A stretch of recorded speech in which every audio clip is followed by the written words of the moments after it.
Olá pessoal, bem-vindos à nossa aula de inglês. Hoje é a Lesson 49. Hoje nós vamos tratar de phrasal verbs, basic level, nível básico. Nós vamos começar a estudar essa matéria, phrasal verbs aí para o pessoal que ainda não teve contato com essa matéria, e os alunos mais antigos, logicamente, já tiveram e vão também estudar um pouco mais sobre phrasal verbs, ok?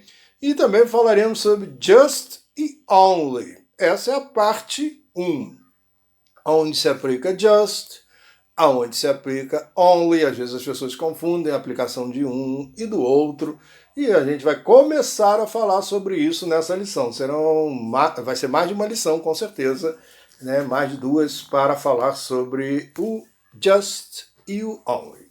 Então, no nosso primeiro slide, se vocês observarem, aparece assim, ask for.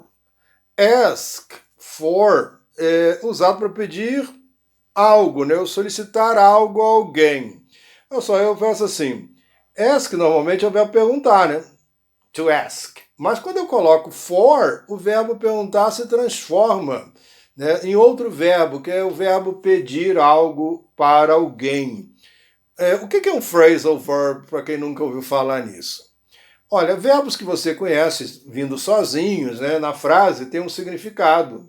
Mas quando vem com uma preposição após, ou um advérbio após, ou uma preposição e um advérbio, enfim, vendo acompanhado principalmente de uma preposição após, esses verbos às vezes se transformam em outros verbos.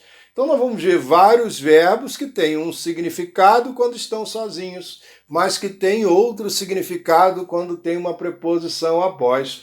Isso derruba muita gente em inglês, porque a pessoa decora que ask é perguntar, e depois começa a encontrar uns ask for, que é pedir alguma coisa, solicitar alguma coisa a alguém, e aí começa a ficar complicado. Mas de complicado não tem nada. Você vai ter que se acostumar com a ideia de que existe em inglês verbos de 2 palavras, verbos de 3 palavras, ok? Aliás, de 2 palavras você já viu até no infinitivo, né? To ask tem 2 palavras e é o verbo.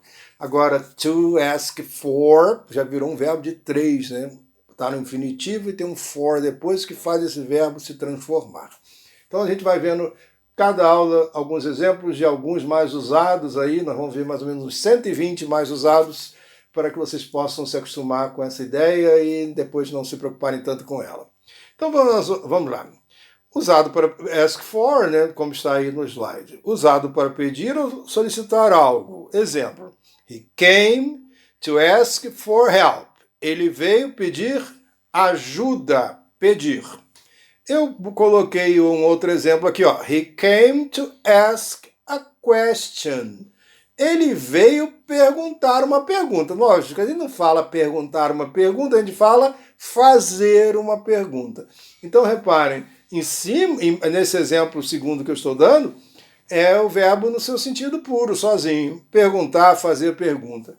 E com for, né, é o pedir. Aí eu vou deixar aqui uma frase, né, para vocês traduzirem, né? Aliás, não vou nem pedir para que vocês traduzam em casa, não. Eu mesmo vou traduzir agora para vocês. Olha só. He came to ask me if I could ask for help. Ele veio, o quê? Perguntar para mim, ask me, if I could ask, se eu posso pedir ajuda. Olha lá, ele veio perguntar se eu posso pedir ajuda. Olha que o ask apareceu sem a preposição após e depois ele apareceu com for após e mudou o significado. Legal? Bacana isso, né?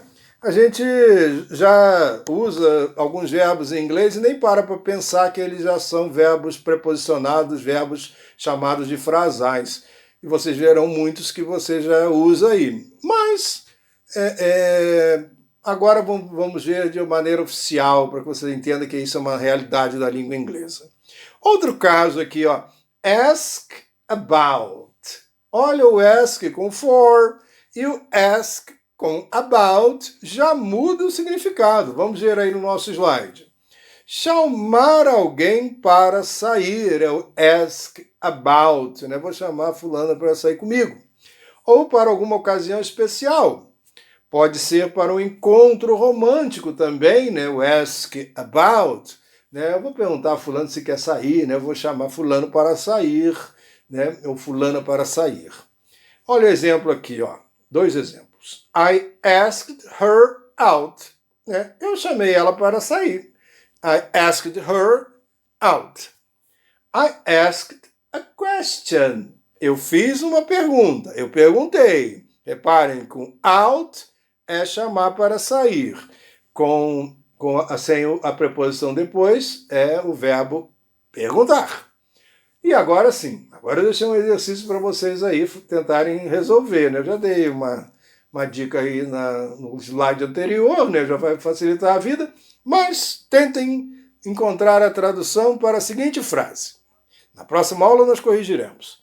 I asked Mary if she could ask for... desculpe. I asked Maria if she could ask for Mary to decide if she wants to ask it out with me, ok? Aqui nós temos um ask for e um ask out. Olha só, ask com ed é passado, o participo passado desse verbo, que é um verbo regular, mas é ask, né? Então, ask for e ask it out, ok? Tudo na mesma frase. Tentem traduzir, na próxima aula nós faremos a correção. Beleza? Bom, e o segundo assunto da nossa aula, né? Era para falar de only, falar de just, e nós vamos começar a falar de only, beleza? Aonde nós utilizamos only. Aliás, eu nem vou fazer comparação com just agora, mas é que é preciso introduzir o only, depois nós falaremos do just, e aí nós faremos uma comparação fechando esse tema, nessa matéria. Então, olha aí. Usos de only no slide, né? De modo geral, only passa a ideia de só, somente, apenas, exclusivamente, ok? Isso dependerá do contexto. Então, vamos ver aqui alguns exemplos. I only wanted to help. Eu só queria ajudar, eu somente queria ajudar, eu apenas queria ajudar. Reparem, o only poderia ser traduzido nessa frase de várias maneiras, né? Aí um outro exemplo, I only heard it yesterday. Eu só fiquei sabendo disso ontem. Eu apenas fiquei sabendo disso ontem. Somente fiquei sabendo disso ontem. Repararam? Mais exemplos aí para nós podermos entender o only. Parking is for customers only. O estacionamento é apenas para clientes. É só para clientes. É somente para clientes, é exclusivamente para clientes. Repararam aí, ó, o only também sendo usado exclusivamente, né? Mais um exemplo, ó. This will only make you sick. Isso vai só fazer você ficar enjoado, né? Sick, doente. Então, olha só. Only make you sick, apenas, somente fazer você ficar doente, só fazer você ficar doente. Outro exemplo. Only we can see this. Somente nós podemos ver isso. Exclusivamente nós podemos ver isso. Ou sei lá, só ou somente, né? Apenas nós podemos ver isso. There are only a limited number of tickets available. Há apenas um número limitado de ingressos à venda ou de passagens, passagens de ônibus, bus ticket, train ticket, sei lá, do teatro, do cinema também usa ticket para os ingressos. Somente um número limitado de ingressos. E para terminar, né? Fora isso, há ainda uma expressão que só podemos usar only em inglês. Essa aqui só dá para usar only, ok?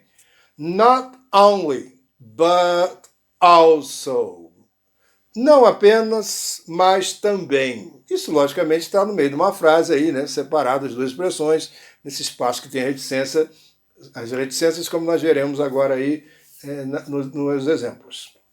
I can do not only that, but also this.